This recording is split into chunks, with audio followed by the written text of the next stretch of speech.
Take a look at this house. Until December 30th of the year 2000, it was an ordinary family home in Tokyo. What happened there that night, though, would be so disturbing it would result in one of the largest investigations in Japanese history. Here's what's even stranger, though.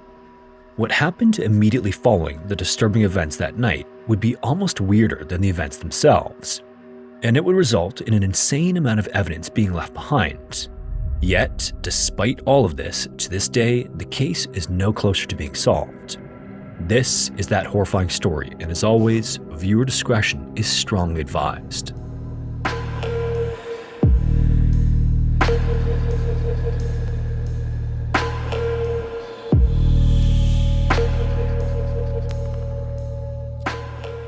In December of the year 2000, the Miyazawa family lived in a modest, semi-detached house next to Soshigaya Park in a quiet, family-friendly neighborhood of Setagaya, Tokyo. This is just west of the Tokyo city center, and the family had lived there since 1991. The house was built in a suburban style, and so it had typical Japanese features like tatami mats, wood flooring, and built-in closets. It was a 4-level residence with a ground floor, a mezzanine level, a second floor, and an attic. The back was facing the park, and the front faced a quiet residential street. With no basement for storage, the total living space was compact, and a single internal staircase connected all levels except the attic. It was basically a practical, space-saving design for a family of 4, but the family felt a bit cramped. They had actually recently discussed moving, but so far there were no actual plans. On the ground floor was a garage and the main entrance, which led to an open-plan area including a small dining space and 44-year-old Mikio's study where the family computer was. The bathroom was also on the mezzanine level and had a window, which was often left open overlooking the park. Right next to the bathroom was where 6-year-old Ray slept on the lower part of a bunk bed in a play area shared by his 8-year-old sister Nina. Above that was the second floor, which had a kitchen, a living room with a bay window, and a balcony. Then, accessed by a pull-down ladder from this floor was the attic, which was mainly used as a sleeping space for the parents. It had a low ceiling at about 170 centimeters, or about 5'6", and standing upright was difficult for an adult. It also had a few small windows, and with a TV in there, it made it a cozy area for relaxing too. Nina actually frequently shared the bed with her mother in the attic, especially when Ray had already gone to bed downstairs and Mikio stayed up late. Mikio worked in an office for a trading company and handled some business at home via a password-protected email account on the family computer. His wife, 41-year-old Yasuka, was a homemaker, and the children went to local elementary schools and took part in typical childhood activities. Yasuko's mother Haruko also lived in the adjacent house next door and had close daily contact with the family. All in all, it was a pretty standard life for a young Japanese family. The evening of December 30th began as a normal evening for the family. After returning home from shopping, they prepared and ate a simple dinner of noodles, rice, chicken, and vegetables. Around 9:30 p.m., Nina visited her grandmother next door to watch TV and then returned home a little while later. At 10:38 p.m., Mikio logged onto his secure work email on the computer in the ground floor study. This was the final recorded activity of any family member. The house then quieted down as the night settled in. The front door was locked, but as on so many nights before, the window in the bathroom, which again was facing the park, had been left open. This park, where kids were playing every day, was nicknamed the Choo Choo Train Park. Sometime around 11 p.m., someone came out of the darkness of the park. He climbed the fence to the back of the house and used the external air conditioning unit as a step to reach the open second-floor bathroom window. With gloved hands, he then removed the mosquito screen and put it on the ground outside and climbed in, leaving muddy footprints from his shoes on the bathroom floor as he stepped inside. He then went out of the bathroom and directly to where Ray was sleeping on the lower bunk of the bunk bed. Without waking Ray or causing any disturbance, he wrapped both his hands around Ray's neck. Within minutes, the body was lifeless on the bottom bunk. At this point, Mikio seemed to notice or hear that something was wrong and quickly ran up the stairs. A violent struggle on the staircase then followed between him and the intruder. The intruder had a knife with him and used on Mikio multiple times before pushing him down the stairs. During this struggle, the blade tip actually fractured, cutting the intruder's hand and leaving a piece stuck in Mikio's skull. Mikio fought back with desperate strength for as long as he could, sustaining deep defensive wounds to his hands, arms, head, thighs, and chest. This left sprays across the walls, steps, and flooring. Eventually, though, severely wounded and with severe blood loss, he staggered down the staircase and collapsed near the front door in a widening pool. The attacker, then wounded 2 from the fight with Mikio, shifted focus to Yasuko and Nina, who are awake and hiding in the attic. What followed was even more savage than his struggle with Mikio. After using the instrument he brought dozens of times, he switched to a santoku knife which he had taken from the family's kitchen.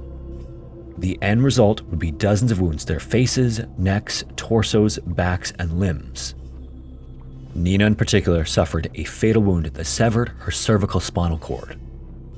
And with that, right after midnight, all 4 members of the family were gone. But then something strange happened. Instead of fleeing, the intruder decided to stay and hang out in the house for several hours. Between 1:18 a.m. and 1:23 a.m., he used the family computer and connected to the internet. He created a new folder, accessed a bookmarked theater website, and tried to use Mikio's bank card to buy tickets, but failed. And the following hours were filled with even more bizarre behavior and random tasks. He went to the kitchen, and without using a spoon, he ate 4 cups of ice cream directly from the containers. He also ate melon slices and drank almost 4 whole bottles of barley tea from the refrigerator. After that, he went downstairs to the bathroom and he threw the leftover trash from his snack in the bathtub, and then he used the toilet without flushing. In the bathroom, he also treated his injuries with the family's first aid kit, bandages, different sanitary products, and a towel, probably not realizing that he was leaving behind blood traces.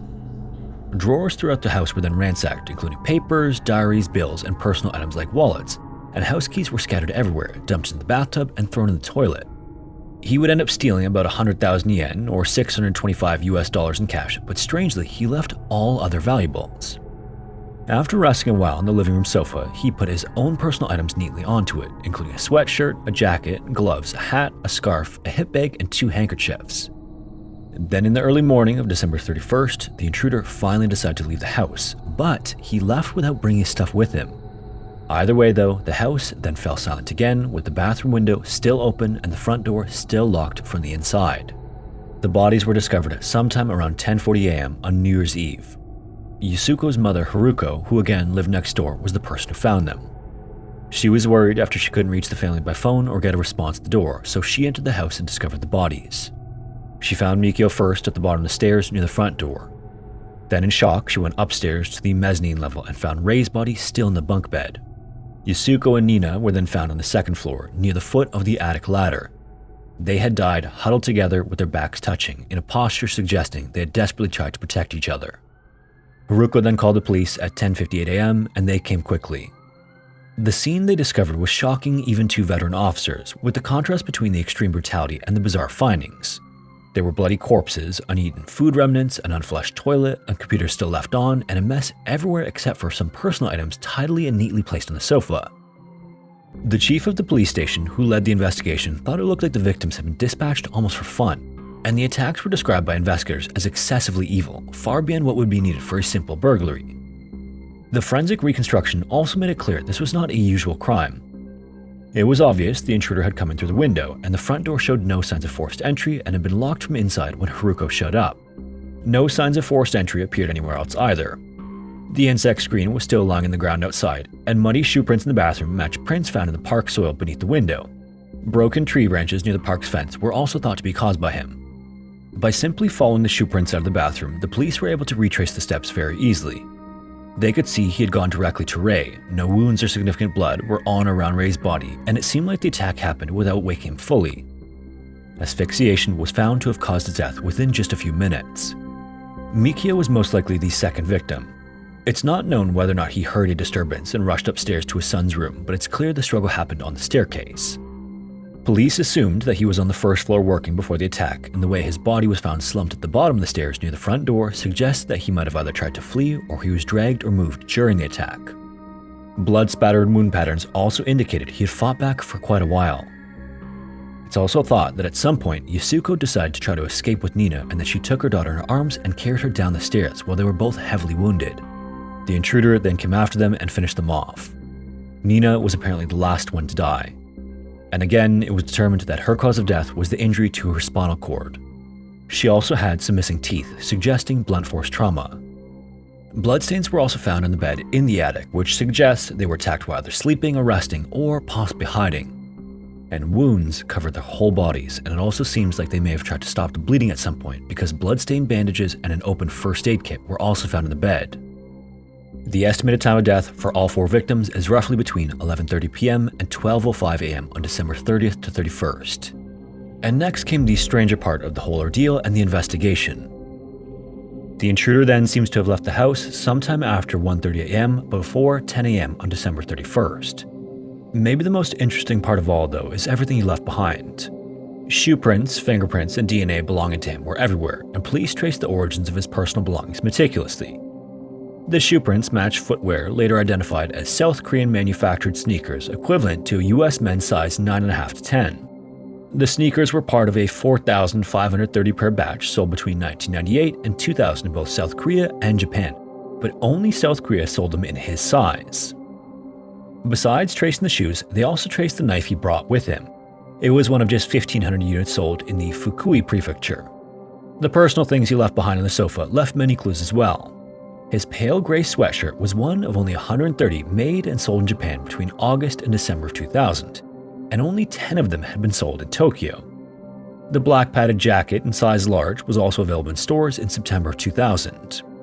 His gloves were a pair of black, one-size leather gloves from the brand Edwin and were purchasable from 1998 to 2000. The gray wool bucket hat with a black band was sold from September of 1999 to November 2000. Then there were the 2 black handkerchiefs manufactured by the Japanese brand Muji. One was triangular and may have been used as a face covering, while the other one smelled of the French cologne Drakkar Noir, which has been sold in Japan since 1992. That one had most likely been used to wrap around the knife handle because it had a 3 cm long cut in the middle of the fabric. This technique is used in China when cleaning seafood to prevent the knife from slipping. The most interesting thing he left behind, though, was the hip bag. It was made in South Korea and sold in Japan between 1995 and 1998, and it contained all kinds of different evidence. This included sand particles traceable to the Mojave Desert in California on a US Army base and short dark hair strands that looked like they'd been cut deliberately. The bag also contained microspheres common in skateboard grip tape and oil residues matching the Drakkar Noir cologne. Other contents included sand from Japan's Miura Peninsula, pollen from Zelkova and pomegranate trees, and soil possibly originating from Seoul, South Korea. The different sands, pollen, soil, and skateboard-related particles suggest that he might have traveled a lot, possibly linking to skate culture, the US military, and Korean-Japanese travel. And although it was obvious he had left all the stuff behind deliberately on the sofa, the question was why. During the investigation as well, over 12,500 items were collected and catalogued. According to the police chief, the intruder's DNA was everywhere, and in all of his years as an officer, he had never seen a case with more evidence than this one. DNA was extracted from blood, sweat on the abandoned sweatshirt, saliva on food remnants, the hair strands in the hip bag, and feces from the unflushed toilet. Type A blood, which wasn't matching any of the victims, was also collected from more than 10 places in the house. Taken all together, the profile would end up identifying a male between 15 and 35 years old, later narrowed to 15 to 22. He was also approximately 170 centimeters, or 5 feet 6 inches tall, with a slender build and black or brownish hair. He was also a non-smoker, and there were no drug traces found in his blood. The wounds on the victims also indicate that he was likely right-handed, and his thumb fingerprint had a very distinctive swirl with 2 parallel lines. He might have even had an army background due to his walking style, because he apparently took small steps with his back planted to the walls. DNA on the paternal side indicated an East Asian origin, such as Japanese, Korean, or Chinese. The maternal lineage pointed at first to Southern European roots near the Mediterranean or Adriatic regions, but was later changed to the Caucasus region, causing Interpol to have to get involved in the case. However, no matches were found in any databases, neither Japanese nor international ones, indicating that he didn't have a criminal record. Then something known as Operation Roller was conducted. Investigators started going door to door, collecting fingerprints from neighbors, family friends, people who used to live in the area, and even hospital patients with wounds on their hands. In the end, over 5 million fingerprints were compared and 1.3 million DNA samples were tested, both domestically and internationally, but still no matches were found. As the investigation was going on, there was also a lot of speculation about the motives. Was it money, a grudge, or something entirely different? Right away, the money theory didn't seem to really add up. Would somebody really kill an entire family for such a negligible amount of money? Especially since he didn't even take all of it. Around 190,000 yen, or about $1,200 US, were left behind. One of the first theories was the involvement of local skaters. Some people living nearby claimed that Mikio often argued with the skaters because they were being noisy and using the park benches as skateboarding ramps. It's been supposed that one of them could have held a grudge against Mikio because of that. At the same time though, like the money theory, would someone really do something so drastic over a simple argument? Other theories were that the intruder was either mentally ill or that it was a simple burglary gone wrong. However, again, the extreme violence and the choice to only steal some of the cash while ignoring other valuables like jewelry was confusing. And the deliberate abandonment of traceable personal items and the time spent eating, browsing the internet, and even potentially taking a nap just didn't seem to make any sense. There was also no evidence of any links to Mikio's work, neighbors, or any other organized crime. As a result of all of this, the motive for the murders remains unknown to this day. Despite the mountains of evidence as well, several critical elements remain the subject of debate that took place over the following quarter century. While the bathroom window entry point stayed undisputed, some early reports questioned whether the window had been deliberately left accessible by the family or if the intruder had prior knowledge of the house layout, either from scouting or being an acquaintance. The exact duration of the intruder's lingering has also been the subject of much discussion. It's officially been estimated between 2 and 10 hours. The computer activity between 1:18 and 1:23 am seems to suggest that he wasn't there very long, although the condition of the blood, the state of the food remnants, and the possibility that he also took a nap on the sofa suggested that he might have stayed until nearly dawn. Some investigators argued for a shorter window of 2 to 4 hours, while others maintained that the longer span better explained the casual ransacking and unhurried wound treatment. It's also been suggested that the intruder destroying things and leaving his own personal belongings could have been part of an elaborate plan to confuse the police and throw them off his tracks. Another common suggestion is that he was in some way linked to the US military and left soon afterwards on a military flight. That theory could support links to shoes from South Korea, which has numerous US military facilities, and sand found only in California. The maternal DNA suggesting European or Caucasus ancestry hinted at a mixed heritage, maybe a Japanese-Korean individual raised partly abroad. But at the same time, others have pointed out that distant ancestral markers didn't rule out a fully domestic perpetrator. The perfume scent on the handkerchief also inspired profiles of an appearance-conscious man, and the limited sweatshirt production allowed extensive buyer tracing. In fact, the 12 sweatshirt buyers were identified and located, but all 12 were actually cleared of any suspicion. Then there's also the computer activity. The 1:18 to 1:23 am internet session led some to theorize an attempt at misdirection or an attempted escape plan or alibi construction. Others interpreted the actions as random curiosity. He might have been looking for family information or simply passing the time. Either of these possibilities, though, make the entire thing even stranger. It would take someone either incredibly calculating to use it as misdirection, or maybe even more disturbing, someone so callous to what they'd just done that they could just browse the internet so seemingly normally. Another confusing thing about the case is the intruder's point of entry. Did he really come in through the small bathroom window? The police did have some doubts about this because the state of his clothes was pristine, the jacket and hip bag had no signs of wear, and no traces of fiber from the items were left on the window. However, the only other possible way in was the front door, and that door was locked. There were also some alleged witnesses contacting the police afterwards, although to be clear, these are a bit murkier in terms of reporting. The first was a woman driving through the neighborhood who reported seeing a man with blood in the back of his left hand near her car in the early morning. Blood smeared on the back seat of a taxi is also sometimes reported to have been from the intruder, and there was even an incident with a man seeking hospital treatment from a severe knife wound 2 to 3 hours away the next day. Each potential connection was supposedly investigated thoroughly though and didn't lead anywhere. The final strangeness about the case occurred exactly 100 days after the murders. A small Buddhist statue inscribed with what appeared to be the number 6 was discovered near the Sangawa River close to the house. Some investigators theorized that the intruder placed it as a remorseful gesture given the statue's traditional role in protecting children's souls. Others dismissed it as an unrelated coincidence, as no DNA or fingerprints linked it to the scene, but debate over its significance lingered in the case file for years. Taken all together, to this day, this is the largest murder investigation in Japan's history. Over 280,000 officers worked on the case, and around 14,700 tips came in from the public. Over 25 years later, though, the case is still unsolved. The police are receiving less and less information about the case every year, but they're still trying to solve it using DNA preservation and advanced forensic techniques like phenotyping. However, so far this hasn't led to any breakthroughs. The house itself, fenced off and preserved as an evidence depot despite plans for eventual demolition, was re-examined via 3D models constructed in 2013, yet even these modern reviews failed to settle every lingering question about movement and timing. Police have appealed to anyone with information about the incident to come forward, passing out leaflets at local stations and displaying a life-size mannequin in the intruder's reconstructed clothing at the time of the crime. To this day, the investigation continues on, and every year the police issue a new request for information and the case is back in the news. A reward of 20 million yen or $125,000 for any information that leads to an arrest remains in place, and the police have vowed to never give up until the case is solved. So in the end, the case is simply brutal and extremely strange.